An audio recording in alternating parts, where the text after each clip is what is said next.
You're really lucky. Yes, this is my part. Thank you. Bye. Yeah, I just came back from home. Quite busy. How was the meeting in Rome? It's great. Yeah, great. Before Rome, actually, was in Athens, New York Times. I thought Rome was more useful from my perspective. It's not as high profile in terms of attendees. A lot more information.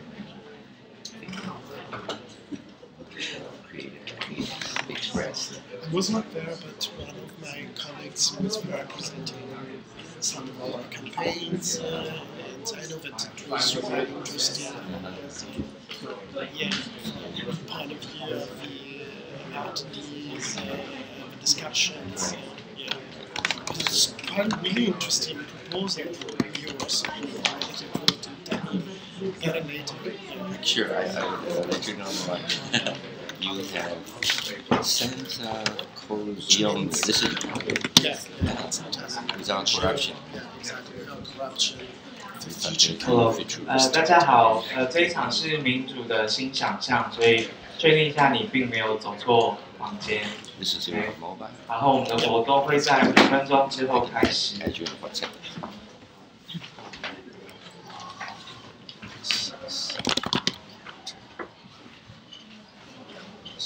Using this computer.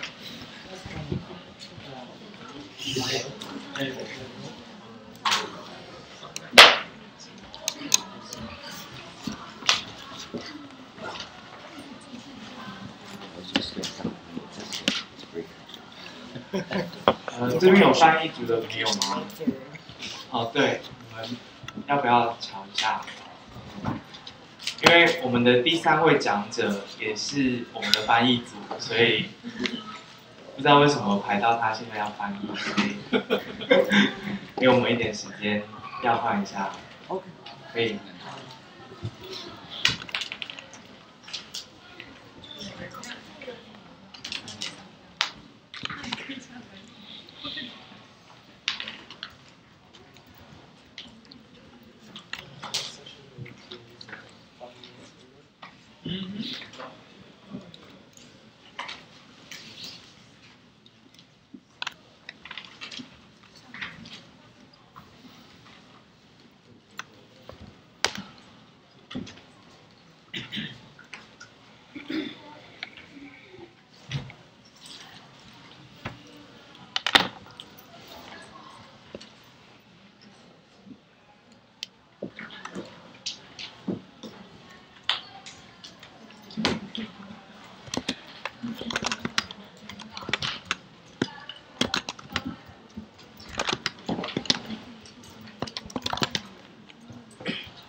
不好意思，请问翻译组的朋友可以过来一下吗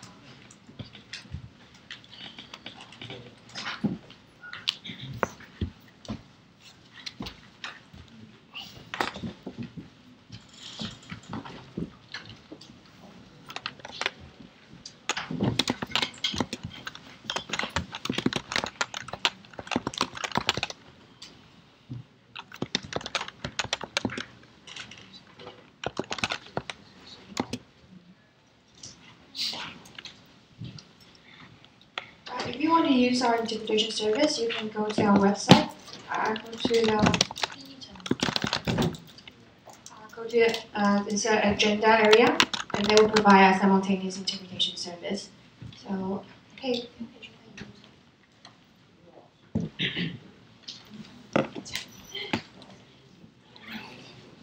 So you go to our website and click agenda, and there is a link.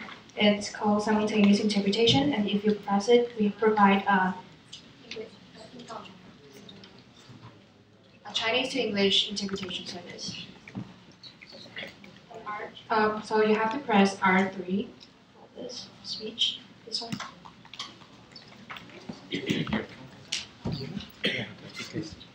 You're speaking Chinese?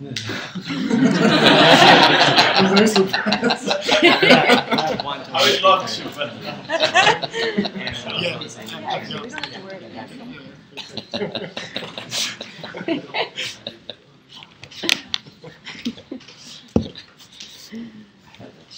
Okay, welcome everyone. So now this room is the topic for democracy reinforcement.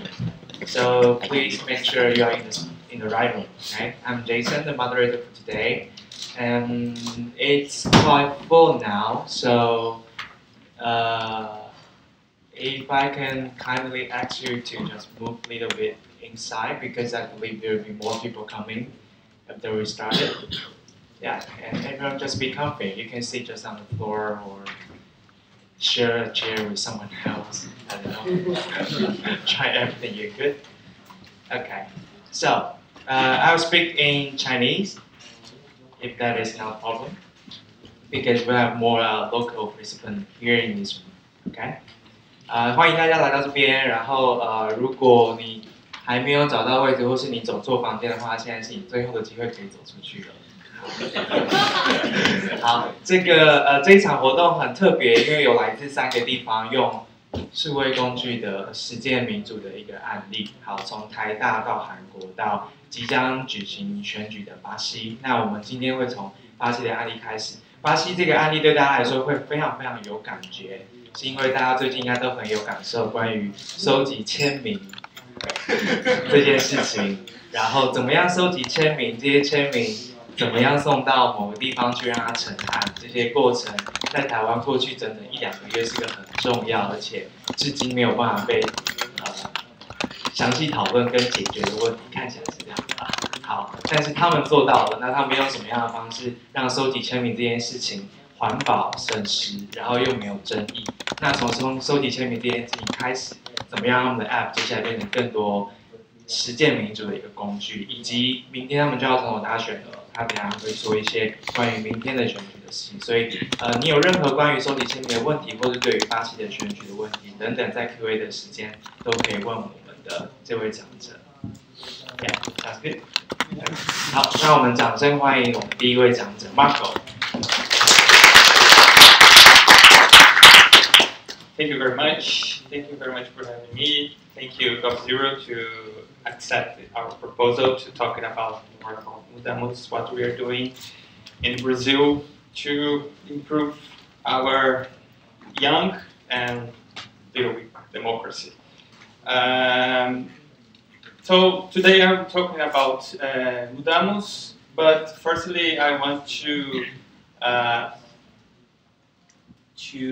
make some contextual remarks. Here is an image of a protest of June of 2013 in Brazil.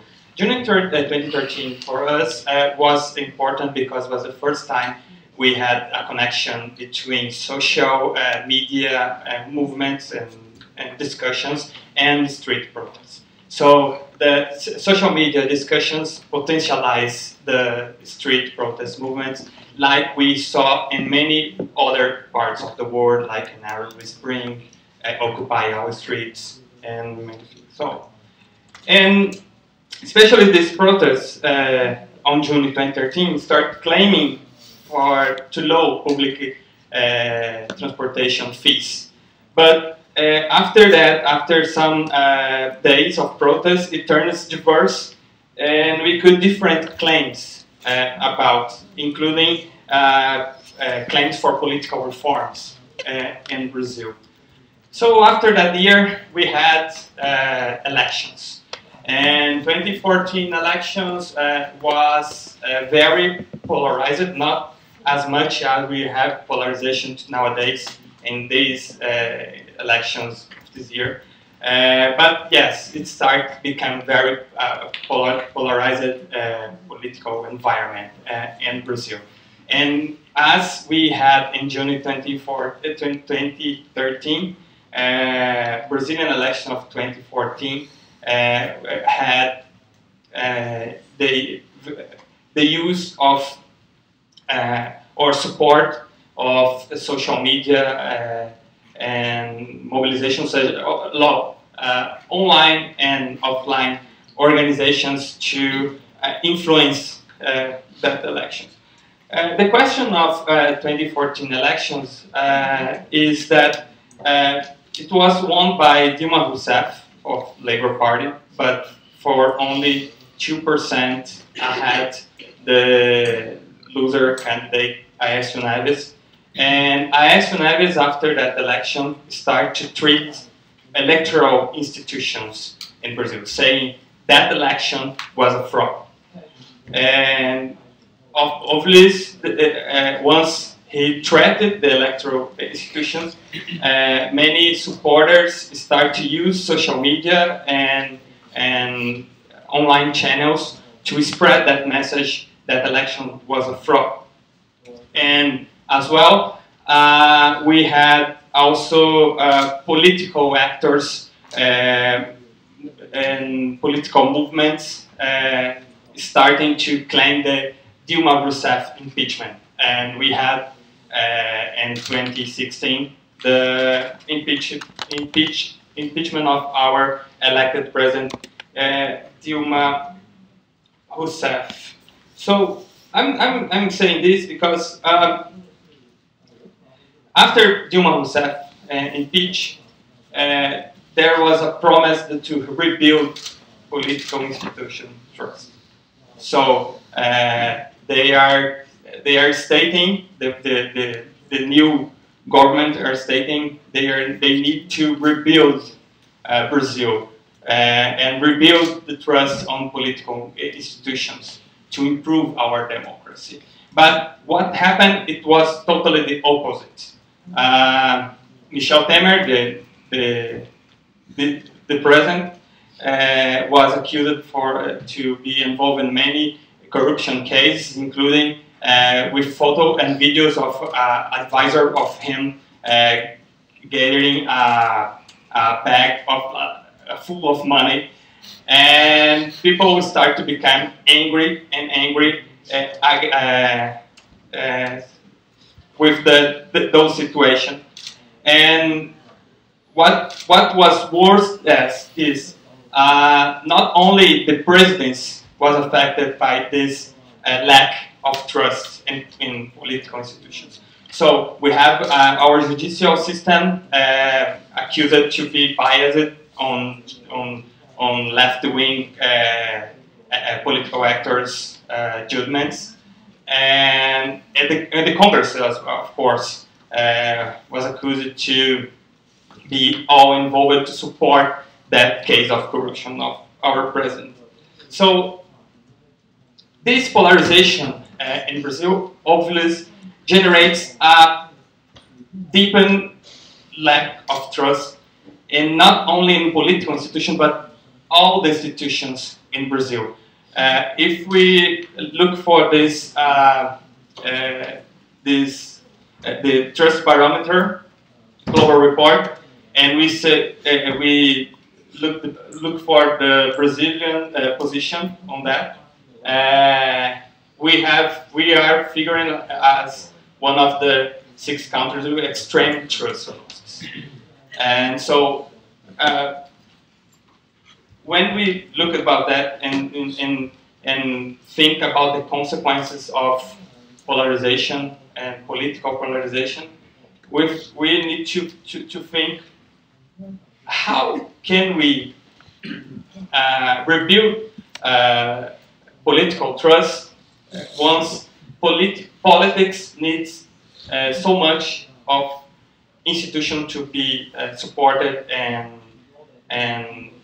what I mean is politics doesn't exist without institutions. But if the institutions are all corrupted, how can we rebuild that trust on government and political institution? Or in other words, how we can improve democratic institutions when democratic institutions are running weak. So, Mudamos is a mobile app that allows people to collect digital signatures to support citizens' initiative draft bills.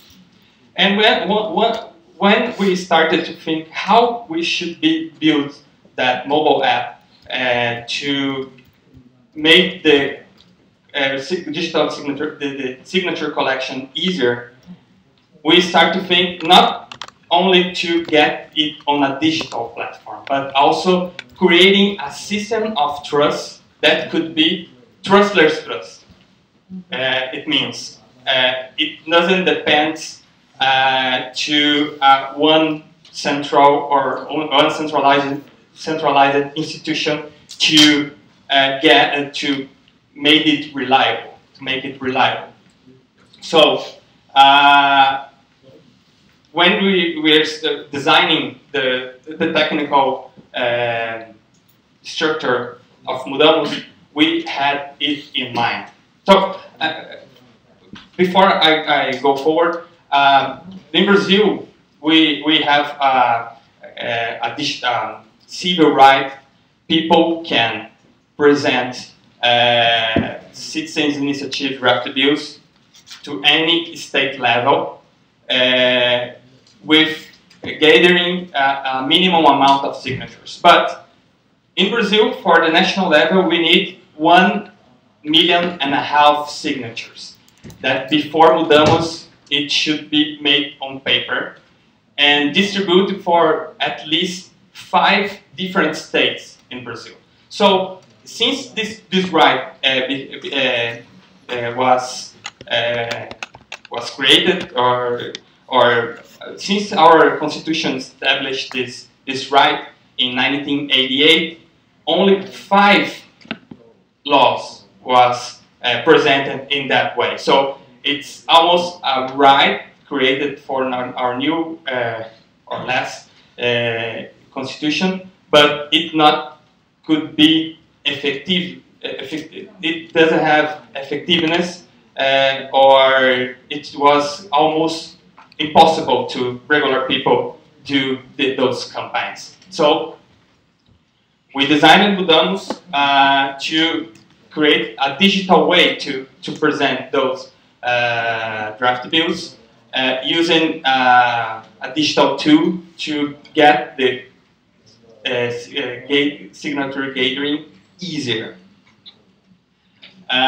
So coming back, what we're doing about trust and the importance to think in a digital tool, trustless trust in a context that we have too much lack of trust in our political and our institutions in general. We think Mudamos as a trustless trust system regarding implementing asymmetric cipher to guarantee the authenticity of signatures generated by Mudamos. So how it works, people when download the mobile app Mudamos put their personal data, like including their electoral ID, and once they register, Mudamos create a private key that only exists on the user's cell phone, and correlated the personal data with a public key that allow we verify all the signatures generated by mobile phones with Mudamos. It's important because this is a public database. So everyone who wants to check the signatures can do by itself. It's a free software algorithm to verify signature verifications.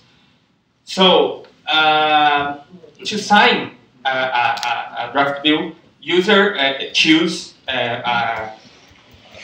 from many options of choose from a list of draft bills listed on Mudamos, and once people tap for sign, this personal data is hashed, or it's created a signature from that data, and these signatures are stored on Mudamos. So and anytime you need to verify those signatures, you can do it by the public keys related to personal data. So it's possible to verify the signatures, but not possible to recreate that signatures. It's important. So no actor on that environment can create signatures by themselves. Only users with registered with Mudamos with their mobile phones can generate one signature by time. So they can't fraud without corrupt the entire systems of signature generation. So at least Mudamos made a regular publishing of those signatures. It means it generates the list of signatures in a public list in a readable, human readable way, like PDFs, and those PDFs are blockchain are registered on blockchain, public blockchains, and everyone who wants to track the signature gathering evolution can do as well by itself, by themselves, and they not depend from any special resource from those. All are public algorithms of asymmetric keys, asymmetric cipher that we can easily find on the internet. So, how much time I have? 6 minutes. I have 6 minutes. Okay, good. No, I was rushing, thinking that I would not be able to talk everything. So, as every civic tech tool or experimentation, we had many challenges.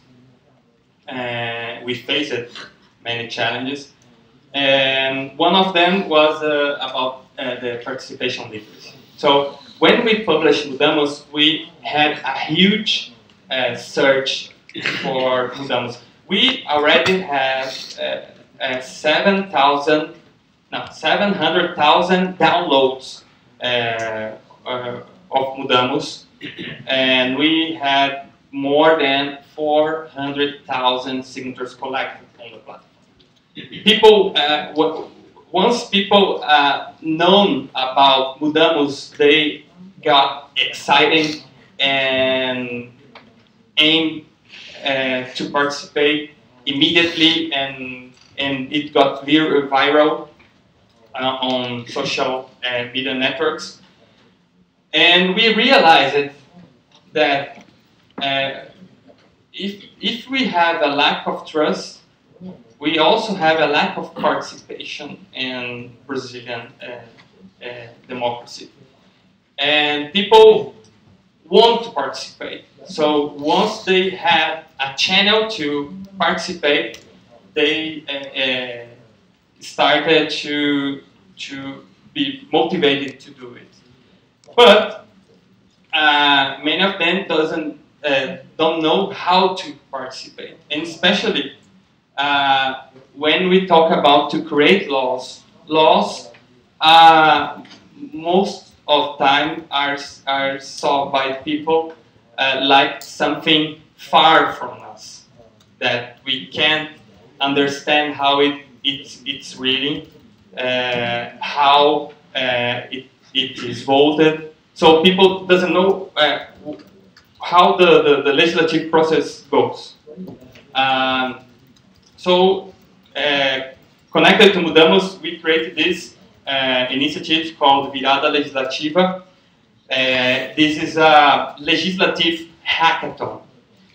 We created to put people together to learn how to build laws, and we created a 7-step methodology to demonstrate to people how easy it could how easy create laws could be. And this hackathon works like a technical hackathon. So you have masters, but our masters are not coders or software engineers, but lawyers. And with this methodology, we could create. We had 4 editions of Virada Legislativa until now, and we could create more than 10 drafted bills on those legislative hackathons. Virada Legislativa has 3 principles: multi-stakeholderism, is collaborative, and openness. And it's interesting because Virada, for instance, this are pictures from the first Virada Legislativa in the city of João Pessoa in northeast of Brazil. And our methodology based on the multi-stakeholderism principle. We include the city councillors on that discussion. It means we are not creating the bills to be against the legislative or the representative democracy, but to collaborate with the representative democracy and build laws together. So at least I gave you this message. When we create a mindset of sharing, we can create systems more reliable. So as Mudamos think when we started to develop it, to create means to people to participate and get integrated on the legislative and the law creation, we think as much as we can share knowledge and the means of action for the people, we create strong democracy. So I have 1 minute, but this is very quick. I'm saying. So lessons and learners in this process. We faced the challenge of literacy. That is a very huge challenge. but also as I said, I saw in Pablo Aragon presentation yesterday, when we talk about petitions, we face many challenges to how to get people motivated to participate and distribute or asking other people to sign those petitions. So we had many draft bills and petitions that start with many signatures, but along the time they start to become warm, and they are facing difficulties to get the minimum amount of signatures. So moving to digital was not wasn't the answer to get to solve all the problems. So many problems we face on physical world, we are facing on the digital world. So it was our biggest lesson on this process. So thank you very much. Thank you for having me.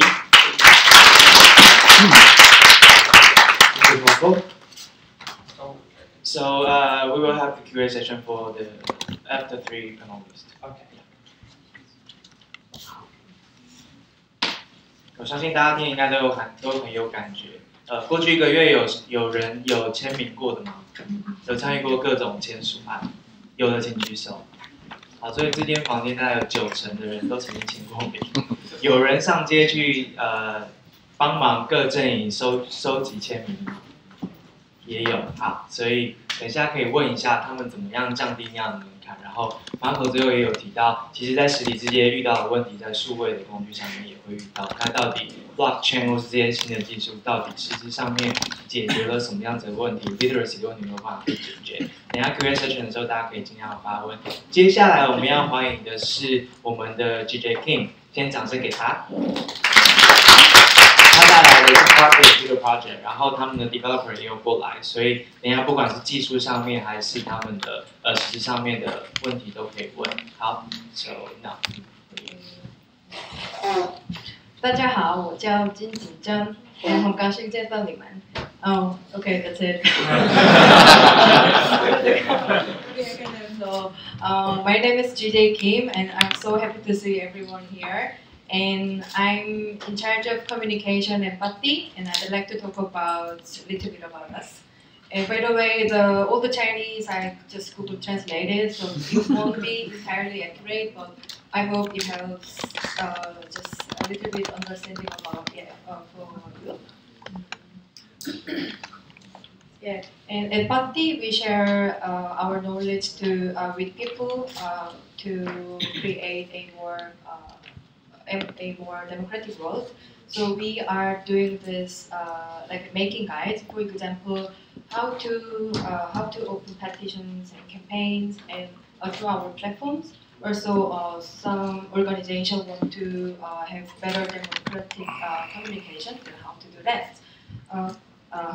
So we want people participating more social issues which affects them or you are passionate about.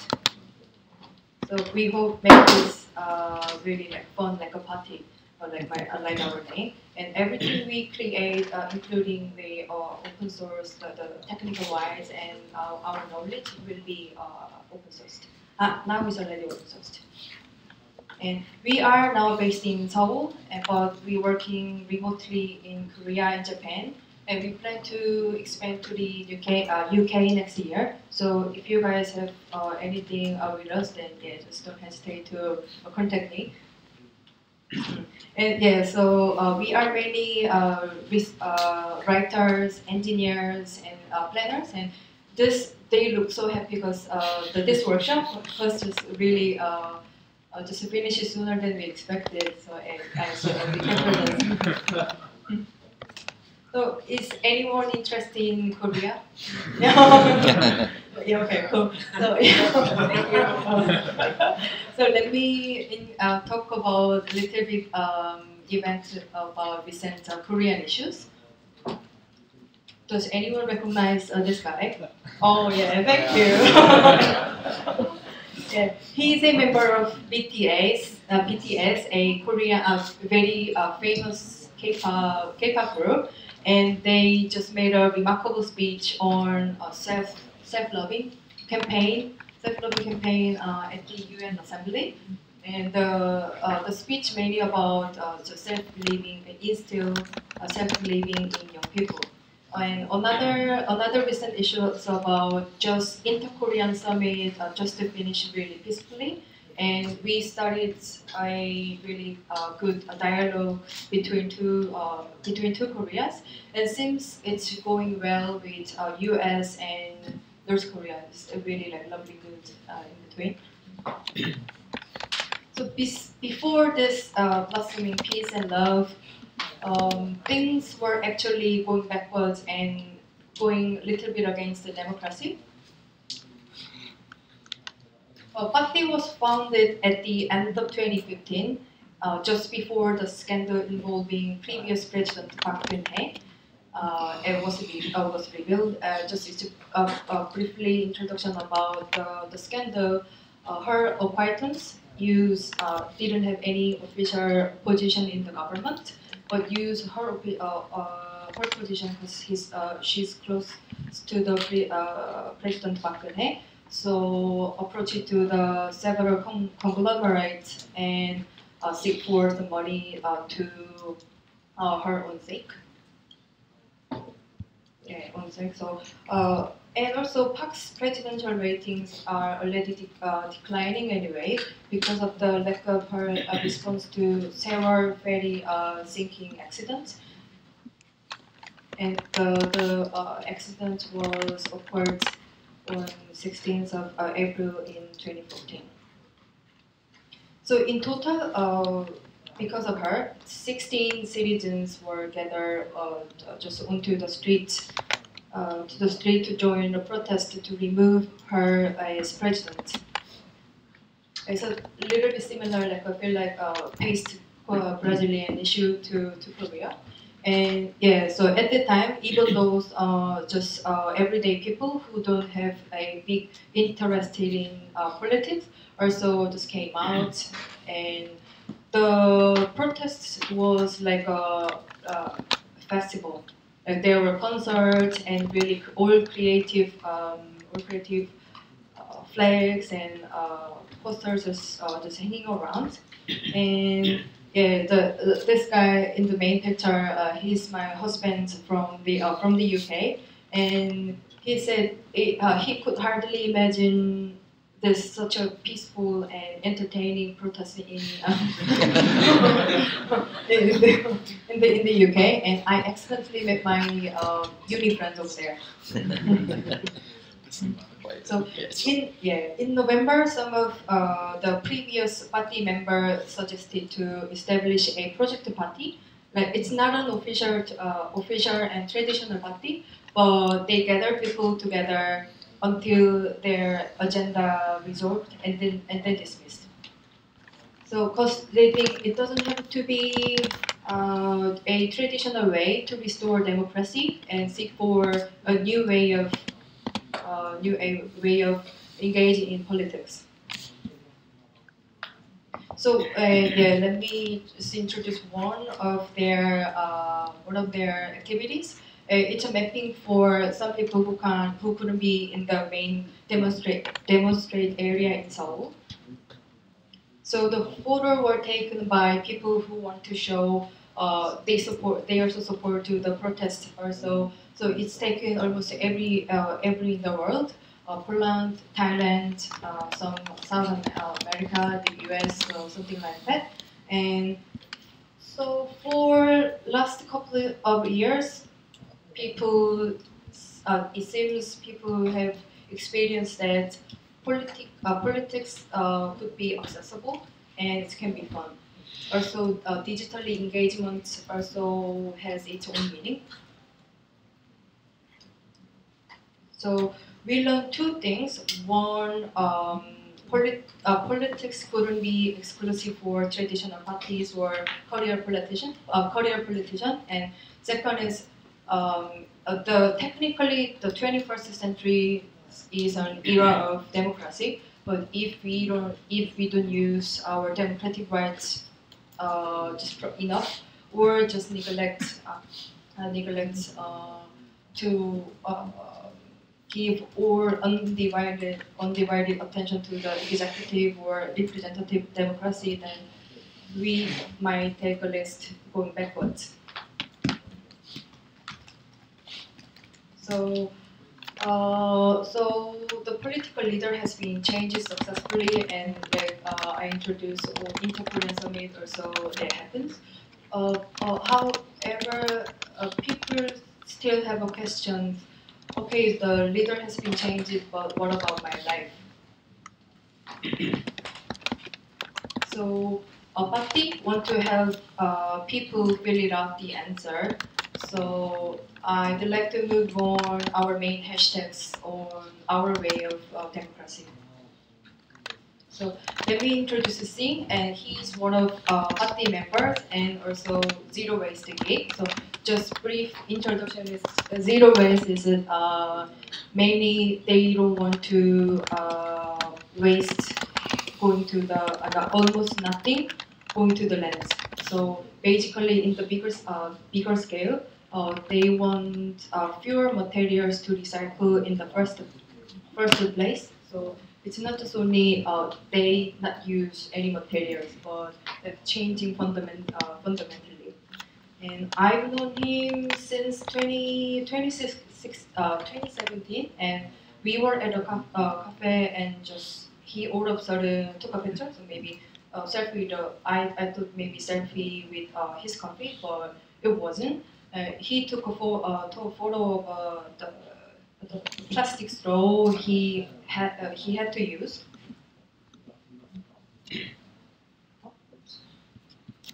Yeah. Plus, he started to observe how much he produces waste on a daily basis. So, like, he took a picture after having snacks, and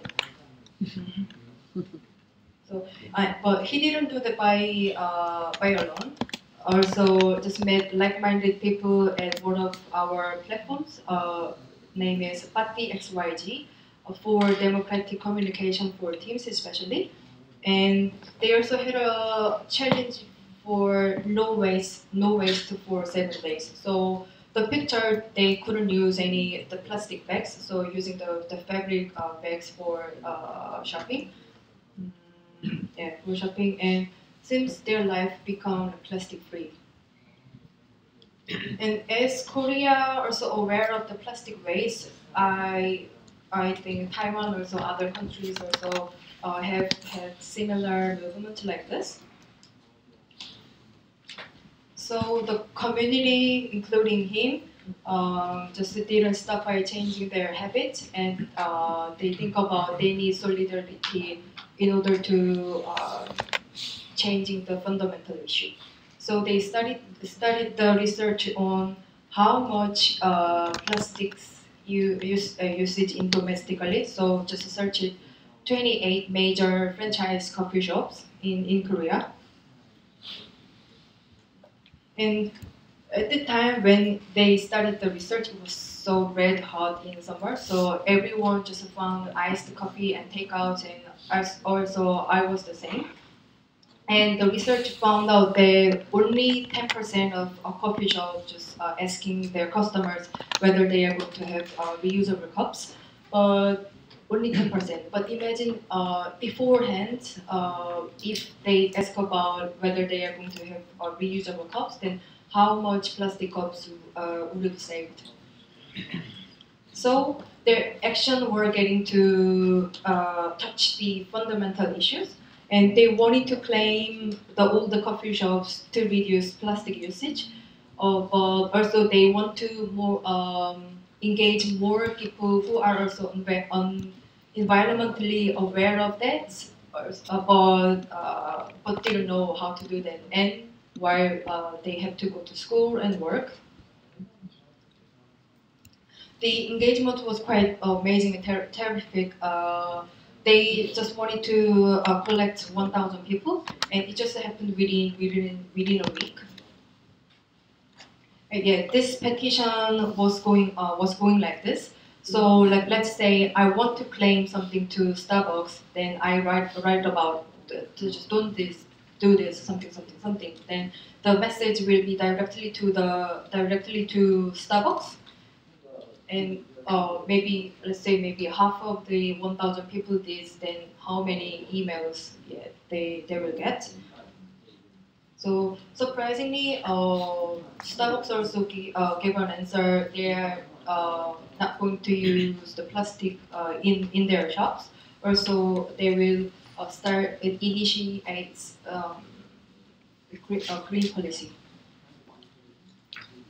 So furthermore, my coworker Singh has his own interests, and also but they are also able to lead any kind of workshop with Seoul government. So we gathered around 60 people who are also interested in this issue and want to change some local policy making. So okay, so but we didn't ask them to bring a perfect idea or plan in the beforehand, but just to come and recognize. You can come and talk with other people who are also on the same page like you guys, and they just came and talked maybe for a couple of hours, and then in that workshop around 40 suggestions were created, and then it's all digitally archived on our Democracy Seoul platform, and which we are running with a partnership with our Seoul government. So like other citizens who didn't attend this workshop also can see. Also, if they like the idea, then they click the like button. So in reverse, the government started to listen carefully about what citizens think. So in reverse, the government asked us, what about we government prohibits any type of disposal straws at restaurants or coffee shops? So the 90% is agree with their idea. So yeah.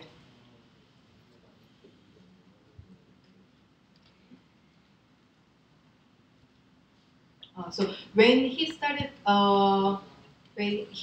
take a picture of the plastic straws, he didn't seriously engage in policy making or something like that. But it naturally happened because he just keep doing it because he find it's really fun, and also we are able to just organize this kind of communication and resolving conflict.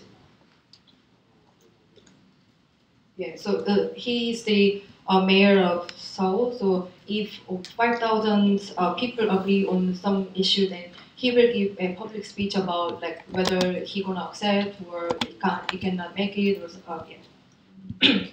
So let me show you the map again, and it's our ideal ecosystem of how our way of better and more democratic world look like. So one, we just adapting direct democracy from our digital technology ability, and two, just complementing the representative democracy by the digital technology, and in the end, we resolving conflicts or bring or draw conversation with between stakeholders or just anyone who wouldn't talk each other. So we think every part should work its own and work, live, and just collaborate each other. So, okay. So we basically just do everything like communication to engagement and lawmaking.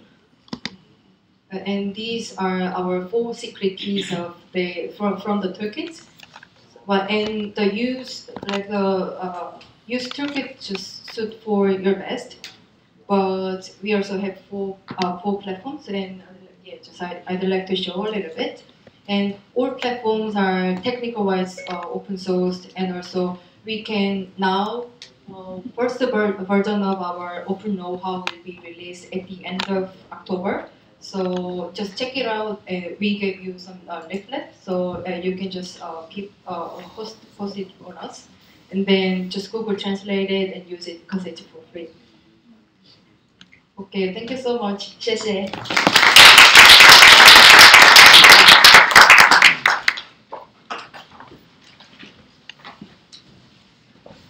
the project is open source, right?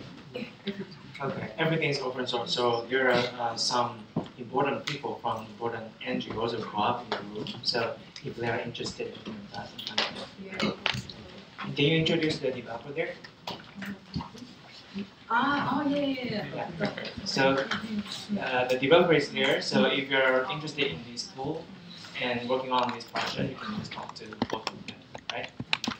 Thank you. 好，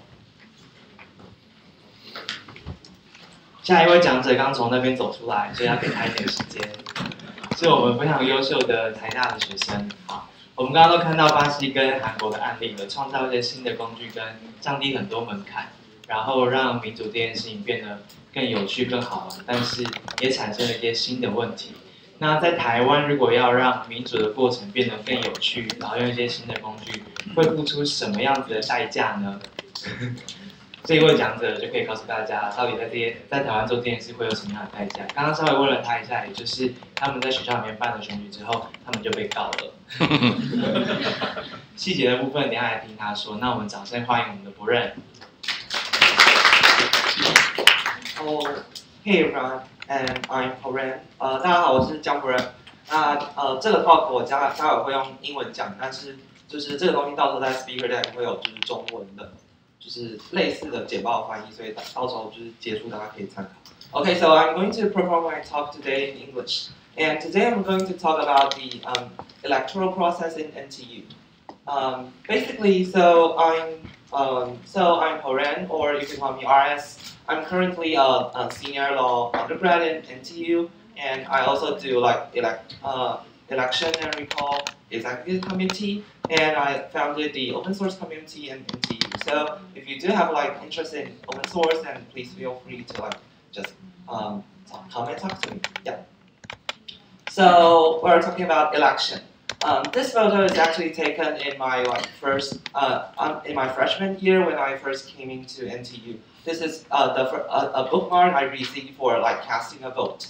Like the electoral process is really like popular or flourishing in NTU, and basically that's because like there are like 30,000 electors in NTU, and we have like direct presidential election just far before we have direct presidential election in Taiwan. So actually like the students in the like early years, in 30 or 40 years earlier, they do like start changing the student association's structure and its organization to persuade, to like encourage the whole Taiwan society to change into a democratic architecture. So it's even established before martial law like ruling was lifted. So like in NTU, the election is really important, and in its early years, like in 1980s, there are like rivalries, there are like fighting each other, there are parties, there are different kind of things you would expect in a like nowadays democracy country. This kind of problem become less significant in recent days as like as we do have like current like formal democracy. It became less or less like people are less and less like involved in this kind of procedure, and we have like a voting rate from like 50% and it dwindled to like 10%. But it's still like thousands of people are involved in the process, and we have a rich history of electoral suit, which means that basically like everyone who like lose the election went to the student court and to like sue the electoral board for like electoral fraud. So we do have a constant history of this kind of rulings, and since our judges in student court is formed by those who have like lawyer's degree from College of Law, so this becomes like an outpost for our own democracy, and that's what makes things interesting. So this is one of the flame graphs we've drawn from our like voting process. This is the you can see the election process formed from the opening of the election, and there's a significant pause in the middle since we have a tornado drill right between our election done by the school. And yeah, but you can see that still, like, people are really encouraged to like participate in the election.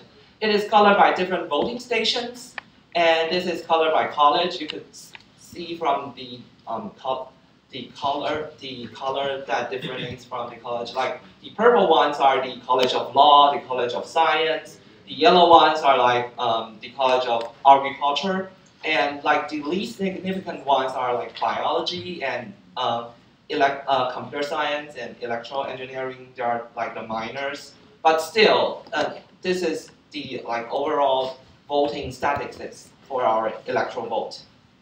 This is one of the cool things you could done with e-voting.